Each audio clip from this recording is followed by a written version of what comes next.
Okay, today I'm going to show you how to use some outlet and switch wall spacers. These will go behind the box here, or behind the switch, and up to this box. You can see that we've got a gap here.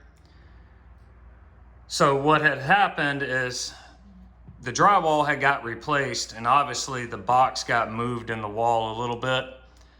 So in order for this to line up and that faceplate to sit on here correctly and not have the switches either smushed in or real loose and wiggly in the wall, what we use is outlet spacers. Now you can purchase these at Lowe's, Home Depot, probably any other box store. They're very, very simple to use. I would go ahead and recommend shutting the power off. That way there's no shocks or electrocutions or no arcing of anything. You can pick yourself up one of these stick testers. This works really, really great. You just hit the button and you test, for wire to see if it's hot. Keep flipping your breakers until you get it off. I'm gonna do this hot. I've done this enough times that I'm not worried about it. But anyhow, I wanna show you how to get these things out level with the actual drywall. These ears are supposed to be sitting over the drywall. And here in this case, we've got a hole that's actually bigger than we needed. So the only way to correct this will be to use the outlet spacers. So I went ahead and picked up some longer screws. They're 6 by 32 by 2 inches long. They are flathead, pan head, which means they're flat on the top. That way the back side of the electrical plate doesn't bubble out with a bigger head on it. So we're probably gonna have to use these to make sure we got enough screw length inside of that outlet or switch plate. So the first thing you wanna do is I'm gonna do one switch at a time. I'm using an end pack with a number 2 Phillips head bit just to get me going. Don't take one screw completely out all the way. You need to do one side a little bit and the other side a little bit, and I'm gonna show you why I do that. There's a little bitty plastic piece that actually holds the screw right here. That little black plastic piece. I don't know if you can see that or not. But that little black plastic piece actually holds the screw into the switch plate. So if you just unscrew one screw all the way, it's gonna back that plastic piece off and the screw's just gonna drop, which is no big deal. But if you wanna do it this way, that's the way I recommend. So grab your spacers. They come in strips like this, okay? So there's little knots on the end. You basically fold them over, and you can see where the little holes are right here. You fold them over and click them together. Okay, so what's gonna determine how many you need is gonna determine the space that you have right here. Basically, the knot that is left over will actually go around this actual screw hole. So fold up as many as you think you're gonna need. It looks like I'm sitting back a good ways. So I've got 4 of them put together so far. And I'm just gonna hold it up here and just get an ideal and see if it's actually flush, and it still is not flush. So we're gonna add probably 2 more to that. And like I said, you can rip them off by hand and you can clip them together by hand. And you can use a tape measure as well to get that exact measurement, but I freehand these enough that I can pretty much get it close. So now that's even, okay? So let's go ahead and do one more. Let's see, we use 2, 4, 6. We use 6 spacers. Just make sure they're pushed together. You don't need to use no pliers or nothing. Okay, now let me get another strip. And we'll go ahead and do 6 more. So I've got 2 left off of the first strip that I ripped. Click them together. All right, there's 3, 4, 5, 6. Okay, and you see I just ripped it apart. Okay, this is where your 2-inch screw is gonna come in handy. So what I do, go ahead and put your screw back through here. Remember, the little bumps that are sticking up are gonna go towards the actual wall box. Okay, and then there's a hole in the center. That center hole right here is where this screw is going to feed through after it goes through your switch plate or outlet. Not switch plate, but your switch or your outlet. So I usually only do one at a time and only do one screw at a time. Now you can get yourself a flathead drill, but I'm just going to use a flathead screwdriver. Just a basic screwdriver. I'm going to go ahead and start that bottom screw and get it about halfway set before we do the top one. And I'll show you what to do once we get to that top. These things are a long way out, and we definitely don't want it that loose, wiggling around in the wall. Just causes more problems than it's worth. Okay, so I got it about halfway. And you just want to make sure the little spacer isn't kicked up, down, side to side. You need it, you know, right to left, and the knots will sit on the right side and the left side of the screw hole. And that's what's kind of holding it in place. Okay, now, here's the top one. Again, see the little knots? They're gonna go over this right here. You can see the little, where the screw is gonna go in right here. They're gonna sit on each side of that. So again, we're gonna put this on the top, push it through. Now it's back into the hole. Okay, let's go ahead and tighten it, and we can tighten this one on down. You do not want to over tighten these.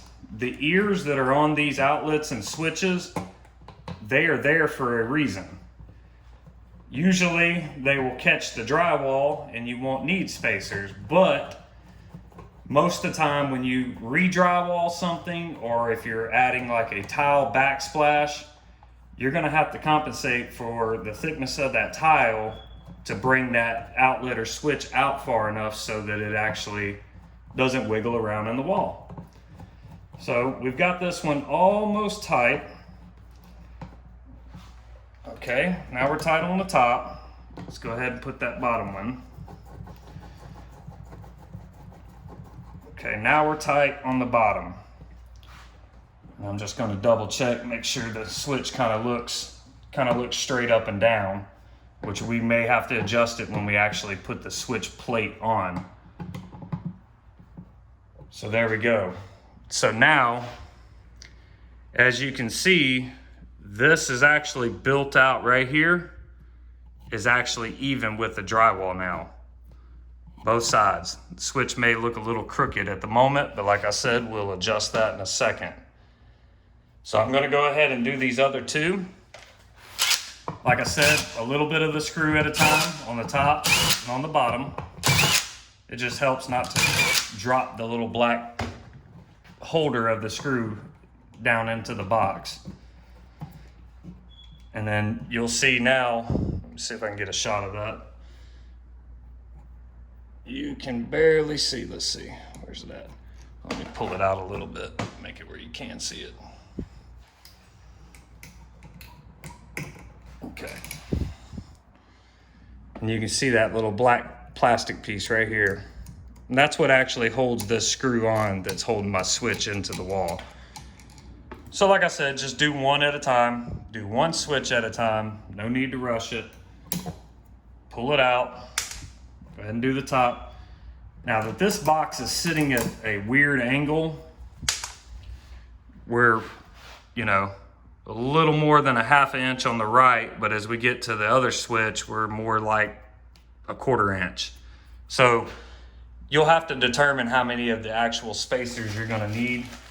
Like I said, use a tape measure, or you can just eyeball it like I do. No big deal. I think we used 6 on the other, so we're gonna try 5 first and just see how close that is, because like I said, it is at an angle. And 5 is perfect on the top. So let's go ahead and wrap this for the bottom. 2 more. Okay. All right, so now I've got them both put together. Well, that one's, there we go.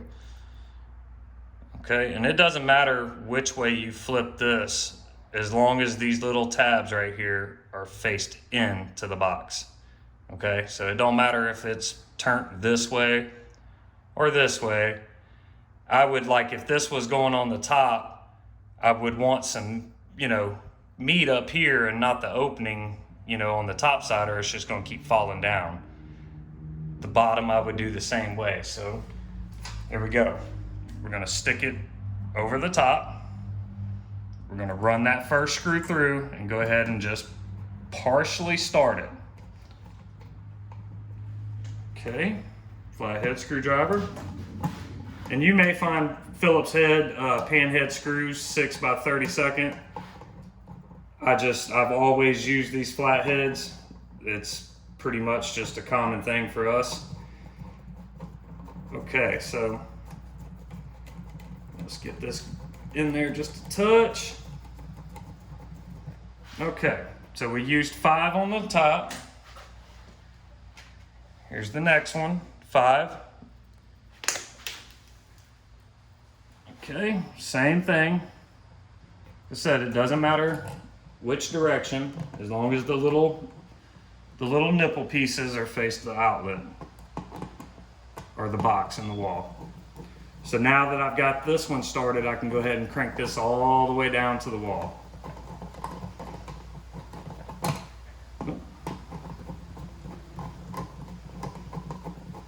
And then right before you finish tightening it completely, this is a good time for you to go ahead and check that you've got this thing, you know, right and left, and the little nipple pieces are where they're supposed to be on the box. All right, perfect. And that made that one nice and flush with the drywall. Let's go ahead and tighten the top.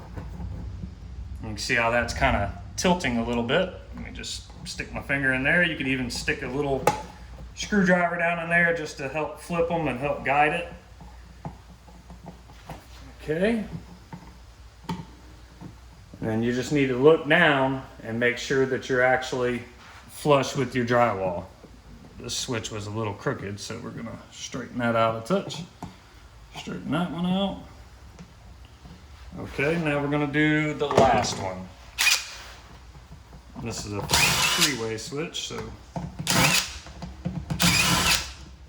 like I said, on this end it looks like we're about a 1/4 inch away.